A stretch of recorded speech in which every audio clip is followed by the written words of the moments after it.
Shalom. Kol Holo Yahweh Ba'asum Yahusha Ba'asum Rakach Wadash. The bonds of the apostles, the bonds of the elders, at Great Millstone who rule well and taught me this truth. Much respect to you brothers out there, is preaching his word in truth and sincerity throughout the four corners of earth. The tabernacle of David that's being risen up right before your very eyes, the hopeful elect, and the speckled bird to you. I say shalom. Let's get into this lesson, man. Man, if you paying attention to the spirit, as I was talking to the brothers in the group chat, they've been saying, a lot of blackouts, man. That spirit been out. 18-month blackout. Canada is threatening the U.S. to black out because of these tariffs. And with that, let me get this scripture real quick. Jeremiah 49 and verse 7, concerning Edom, thus saith Yahweh of hosts, is wisdom no more in Teman? Is counsel perished from the prudent? Is their wisdom vanished? Right? And the Lord is taking away their wisdom. The Lord is taking away their power. Curses are being poured upon them. Right? And so as I'll get into, right, their infrastructure, I'll go ahead and play some videos here in a second. Their infrastructure, they're not wise in how, they're not wise in how they have the infrastructure. And really, if a blackout does happen, they're going to play in that, man. As we've been saying, all roads lead to the MOTB, right? You have an 18-month blackout. What's going to happen, as we've seen with Gary, Indiana. A lot of craziness. I'm going to just say it like that. Grapins and robbing, so on and so forth. Imagine 18 months, and that's just, a couple weeks. Imagine 18 months, right? The people are going to go crazy, right? The people are going to go crazy. Jeremiah 28 and verse 8, the prudent that have been before me and before thee of old prophesied, both against many countries and great kingdoms of war and evil and pestilence, right? The prophets of old, which Yahweh Ratazah, we of those men coming back. And we have been prophesying and telling you these things to come, right? We've been telling you time and time again, these things to come. Matter of fact, the prophets are an omen that if you don't take heed, you're going to get caught up. Our job is to blow the trumpet and warn you. But as we'll get right here, and then I'll go ahead and play some of these videos, right? Jake constantly has to learn the hard way. Proverbs 22 and verse 3, sensible people will see trouble coming, right? This is in the GNT. Sensible people will see trouble coming and avoid it. But an unthinking person will walk right into it and regret it later. La La Land. That's what these people are in. A constant state of in La La Land, man. They see the fire, but they don't move. They don't take action, right? NLT, a prudent person foresees danger and takes precautions, right? We're making our call and election sure. Making sure you have a relationship with Yahweh Shem Yahushua, doing your lessons, doing the work, right? Edifying the limbs of Yahweh Shem Yahushua, giving the Lord no rest, not being a lazy man. As I saw in one of the brothers' videos, I believe GMS Holland, right? Just roughly paraphrasing what he titled his video the other day. Woe unto you lazy men of GMS, right? Whether you're in GMS or you follow, right, the true doctrine, the true man of the Lord, the true, whether you follow GMS, if you're not making your call and election sure, you playing around, you're done, right?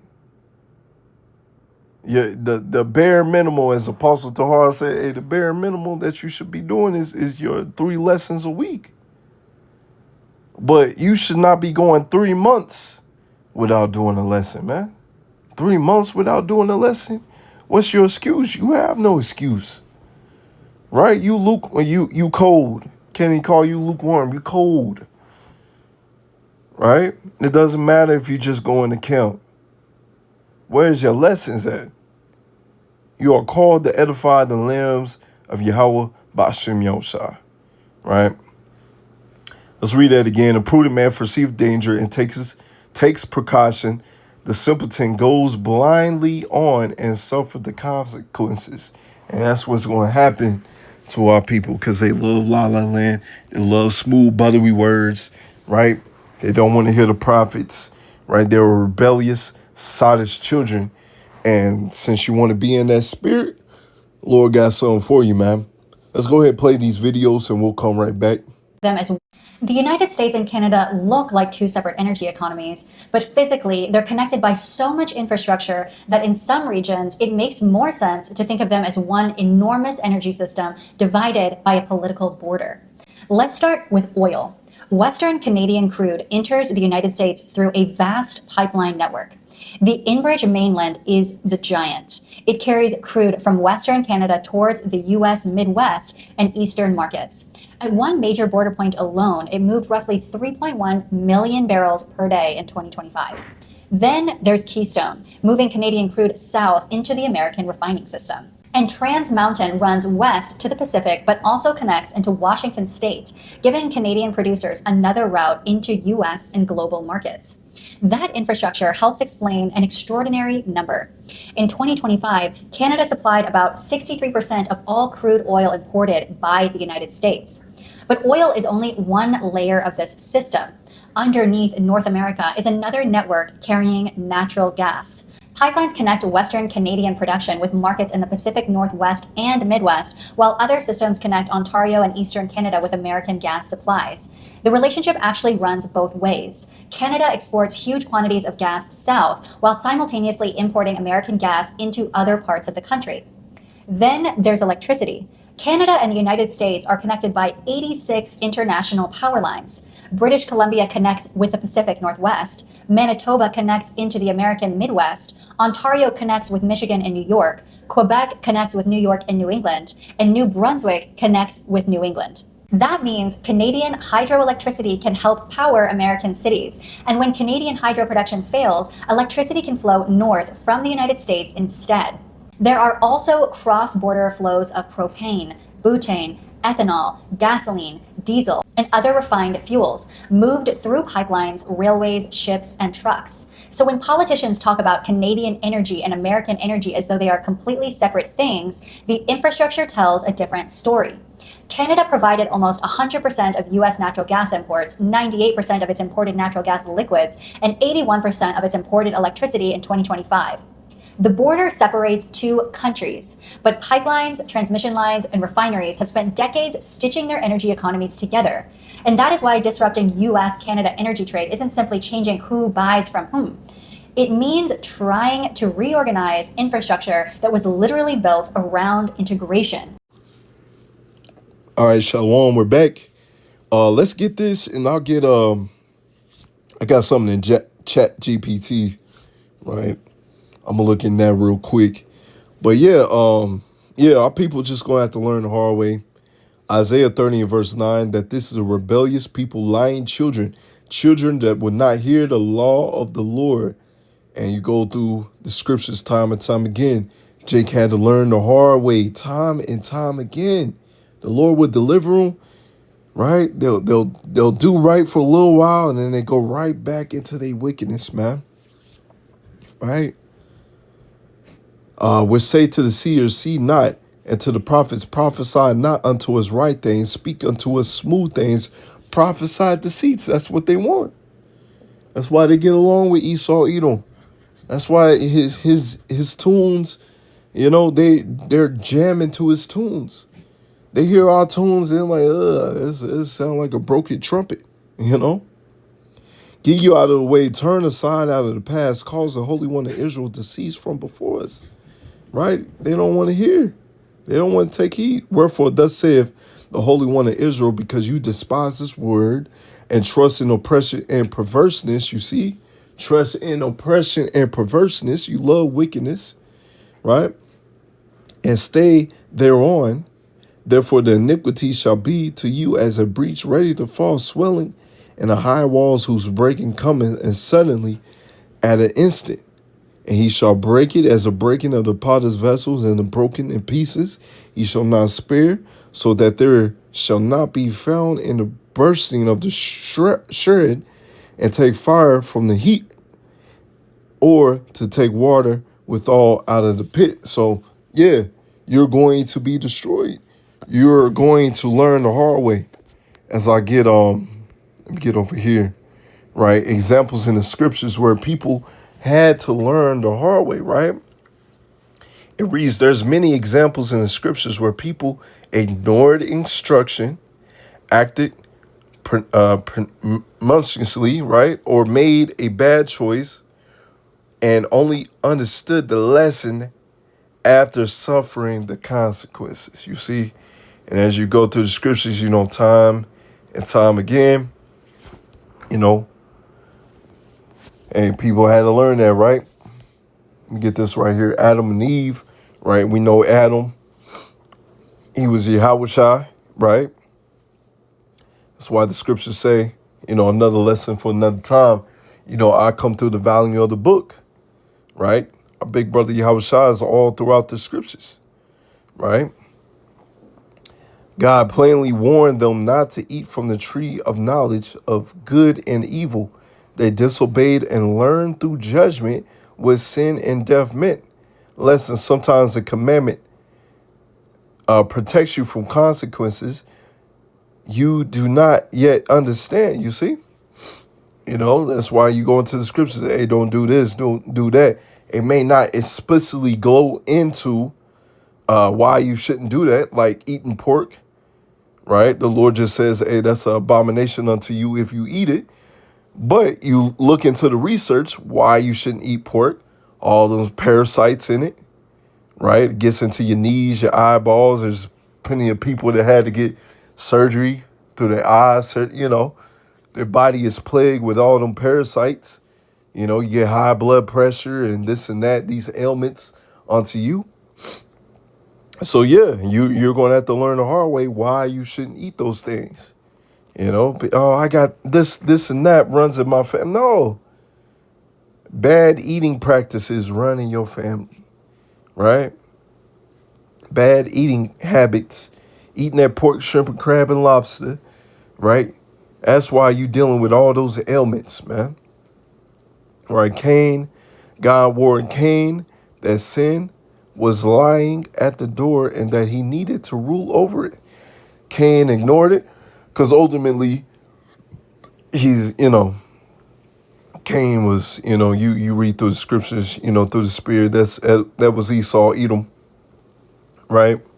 Cain ignored the warning and killed Abel, resulting in judgment and exile, right? And since then, he's been a vagabond running from, his title of Esau, Edom, the red man. Matter of fact, the earth is against him. The whole world's against him. He's been running from, being called Esau, Edom, being exposed. But you're Esau, Edom. You're the only nation that is promised no mercy, right? The only nation that's promised no mercy. So, hey, if you was wise, you live it up, man. You live it up while you can, all right? Because eventually all your wickedness, right, as you read in Revelation 18 and verse 6, your sins has reached up into heaven, right? All that's going to catch up with you, right? Lesson, uncontrolled anger, that's why the scriptures say rule your spirit, can take you much further than you intended, you see? That's why you must rule your spirit, especially when you come into this truth. You really got to learn to rule your spirit. Things happen, right? But learn to rule your spirit, right? I like this right here. Lot, as it reads in Genesis 13, verse 10 through 13, 19:1 through 30. Lot chose the well-watered land near Sodom because it looked prosperous, right? It looked oh man, this looks good. This looks great, right? But Sodom and Gomorrah, those some weirdos, man, right? Some rainbow weirdos. Eventually, he was living in Sodom and had to flee when power destroyed the city. Lessons sometimes can look advantageous while placing you in a spiritual, dangerous environment, right? That has me thinking, these niggas that sign these record deals, man, eventually, doing all these weird rituals and blood oaths behind the scenes. Yeah, that contract, it looks prosperous. Yeah, I can get my fam out the hood. I can get out the hood. But when you read the terms and services, all right, the terms and agreements, right, the fine print, oh, this is a 360 deal, right? Oh, I got to do this. Oh, I got to do this behind the scenes to keep that money. Oh, that money, oh, that's really a loan. You really got to pay that money back, so on and so forth, right? Oh, we really got insurance money on your head, You get sent to the spiritual realm or, quote unquote, we do it ourselves, Hey, we get money off you, right? Let's see. I'm gonna get this one right here. Pharaoh, right? Because we're living in modern day Egypt. Pharaoh, Exodus 5 and verse 14. Pharaoh repeatedly refused Pharaoh's command through Moses, let my people go. After plague, Egypt suffered terribly, accumulating, sorry, I can't speak today, in the death of the firstborn. Hey, don't be surprised if that happens here in Babylon the Great. Hey, that's why you must make your call and election sure, man. So Yahweh Razah, if you have any children, hey, your firstborn will be protected, right? Pharaoh still pursued Israel afterward, and his forces were destroyed at the Red Sea. Lesson, repeatedly hardening yourself against correction can make the eventual consequences much worse. You see? And you can apply that to that today, man. Jake is hardening his heart. I don't want to hear it. What y'all saying is madness. But eventually y'all going to see. Y'all going to find out the hard way, right? When the Lord brings that thunder, when the Lord brings that pain. But yeah, you got Israel in the wilderness, Samson, so on and so forth. David and Bathsheba, right? David was the king. He got rebuked by Nathan, right? Nathan the prophet, right? He got rebuked. And ultimately he had to suffer the consequences in his household. David had to pay for that.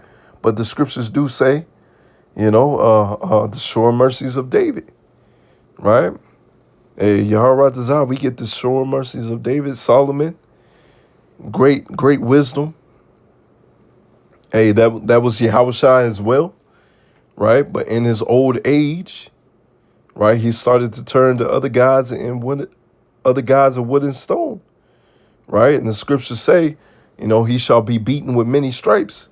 But you read the scriptures, King Solomon, he was put to rest, right? He wasn't beaten with many stripes. As for when he came back as Yahushua, that's when he was beaten with many stripes, right? So he had to pay for what he did as King Solomon, right? For what he did as Adam, right? So he paid for his sins and our sins, man. But yeah, so on and so forth. There's many examples in the scriptures, right? But yeah, I just thought I'd tie that in because a lot of people's going to have to learn the hard way.